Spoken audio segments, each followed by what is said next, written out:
দর্শকবিন্দু, এটা আছে আমার ধাপড়ির নতুন মেহমান। ধাপড়িতে উঠা দিমো দু একদিনের ভিতরেই। মার্শাল্লাহ, জাস্ট আর গেট আপ, সিঙ্গেল বাচ্চা। আর বাপ মার অতীত খুবই ভালো, খুবই ভালো। আর আমরা যারা বাচ্চা রাখি, এক পিস সিঙ্গেল বাচ্চাগুলো হলে বেশি ফোকাস দেই।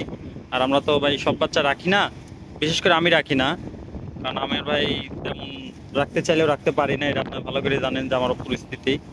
এই দেখেন, জাস্ট ওর কোয়ালিটি আর গেট আপ। ওর বাবা মা খুবই খাতারনাক, খুবই ভয়ঙ্কর, খুবই ভালো। আমি কইতে পারবো না যে ভাই 20টা 30টা রেস করা, এটা আমি বলা আমার পক্ষে সম্ভব না, কিন্তু ভালো। আর এটা ভালো দেখে আমি রাখছি। এটার রেজাল্ট যখন আমি পাবো, যখন ওদের আমি টস করে মোটামুটি ভালো একটা রেজাল্ট পাবো, তখন ওদের বাচ্চা আমি মানে এর ভাই বোন, তখন আমি অনলাইনে বাজারজাত করার চেষ্টা করব। কারণ আপনারা জানেন যে আগে আমি ধাপড়িতে উড়াই, উড়ানোর পরে যেটা রেজাল্ট ভালো পাই ওইটা আমি বাসায় হোম বেড রেখা দিই, না হলে পরে ওটা গো টু পায়। ওই সময় খাতাম আর বিদায় জানা দিই, বুঝছেন? মাশাল্লাহ, দোয়া করবেন ওর জন্য যেন আল্লাহ তালা ওর মনে আশাটা পূর্ণ করে। তাছাড়া গেট আবার চাউনির স্টাইলটা দেখে রোদে দিছি।